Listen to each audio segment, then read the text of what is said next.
All right, we have some very, very exciting potential news on the TV revenue front today for the Big 12 and the new look league that could be massive implication wise for these teams that are sticking around to the Big 12. That is the subject of today's video. If you have not subscribed, please consider subscribing. Here, I talk college football every day. Right now, that means realignment every day, and I try and give the Big 12 a voice. So the report today comes from SicEm 365 and David Smoke. Those guys do a great job. You see SicEm 365 radio on YouTube. I'm sure many of you watch their videos and have gotten to know those guys a little bit.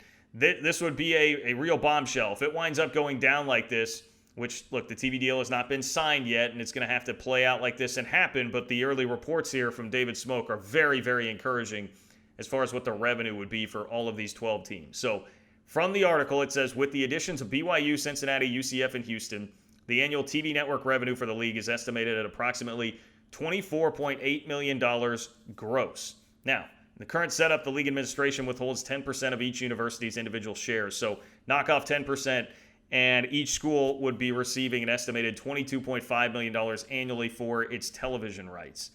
That would be massive if that turns out to be true.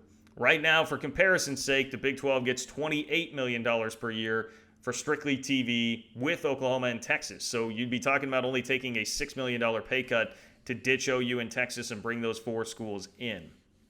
And that has been the primary concern in all of this, is what is the TV money going to be? Are you taking a 50% haircut like was initially reported? Texas and Oklahoma would be 50% of the value there. And in fact, not just reported, Bob Bowlesby backed that up by saying it himself. Can the Big 12 compete from a financial standpoint with the other Power 5 leagues was always the issue here. Certainly, we felt like, I still feel like, and would tell you that the Big 12 competitively can be right there with the Pac-12, and to a lesser extent the ACC, again, Clemson being the one outlier there, but there's no reason to expect that the Big 12 could not be competitive with those leagues on the field. It's just over time, 10, 20 years, can you hang on to coaches, et cetera, if you're really making $20, $30 million less than even your closest peers in the quote-unquote Power 5 world, right? That's been the concern. This would alleviate a ton of those concerns if it winds up all going down like this. And if you want it broken down further, the total payout listed by SicEm 365 for Tier 1, 2, 3 TV rights, plus the college football playoff, plus the NCAA tournament, they say right now is $47.2 million per school in the Big 12 with Oklahoma and Texas. It would be $42.4 without them and the four new teams. So again, you're talking $5-6 million being the real loss there, and that being it. Now, my initial question to this was, okay, so does that mean ESPN and Fox are still your TV partners? So I reached out. I talked to David Smoke about this. He says that is with the assumption that ESPN and Fox would remain the primary TV partners for the Big 12, and that is how those numbers would stay there, which I know initially you bat an eye and say, well, they've got this war going on with ESPN. Bowlesby seems to, like, how would that happen? And the common logic and thinking there has been, would the Big 12 actually get a nice deal? Wouldn't ESPN just say, forget you, you guys are trying to take us to court? But keep in mind here, ESPN might be motivated to cut a sweetheart deal just to get rid of the tortious interference claims from Bowlesby, especially if they know that they're caught, especially if they don't feel great about it. And even if that's not totally the case, they may want to just avoid a long, drawn-out legal battle. I would say legal fees, but I mean, we're talking about potentially millions and millions of dollars over a long TV contract here that they would be giving into. So I'm not sure the legal fees would ever reach that height, but maybe if it's more just, hey, let's just get rid of this. Let's worry. I think it has to be a combo. We want to get rid of this, and we're worried about losing the case, which would then be millions and millions of dollars potentially on top of that. So that could be some of the motivation here to get more of a sweetheart deal. And also, keep in mind, too, CBS could get in the mix because their relationship with the SEC is going to be done after the 2023 football season.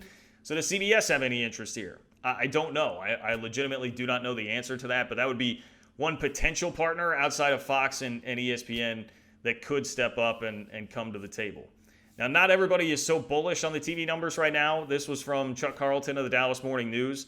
Within the last 48 hours, he says, Bowlesby has said that Oklahoma and Texas represented about half of the Big 12's TV value, which is at $28 million this year. As nice as BYU, Cincy, UCF, and Houston are, they won't make up for the Longhorns and Sooners. Some reports have the Big 12 annual per-team revenue under a new TV contract at $20 to $25 million per school, which may or may not be optimistic. For comparison, the Big 12 expects to distribute about $40 million per school this fiscal year. So their numbers here, the 20 to 25 million per school, are total. That's everything. So the number that I listed at 42, he's saying 20 to 25 would actually be that number with the new look Big 12. So you'd go from $40 million per year down to $20 or $25 million per year right now in that payout. So I know some of the numbers get bogged down and kind of confusing. That's about what? We're talking $25 million. You're talking about $15 to $20 million less than what the SicEm 365 numbers are, which is obviously very, very significant. And Chuck Carlton's numbers are more in line with what kind of the industry had been talking about. Most of the national pundits have been talking about as to where the Big 12's value would be. In fact, early on, we saw the initial TV estimates for just the 8 teams being more in the $8 to $10 million range at first, which was that was really, really startling. I think one thing to keep in mind here, if you're trying to decipher, all right, what do I believe? Like, how optimistic should I be here?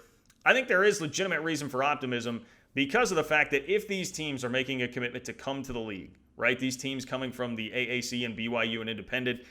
You know, the AAC teams, for instance, they're already making $7 million per year on their TV payout with the AAC. Would they leave for something that was only going to be like $8 to $10 million? Would they really up and leave their conference, pay a $10 million exit fee, deal with that headache, some of the instability in the Big 12, and think that that's going to be enough? I would think there have to be some kind of assurances there financially that, hey, we know that we'll be able to get a TV deal in this kind of range that's going to make it worth your while to come. I don't think you'd have all these schools coming as fast as they are. That's the other thing. Like, this all came together in 2 weeks. They're going to just snap their fingers and jump like that.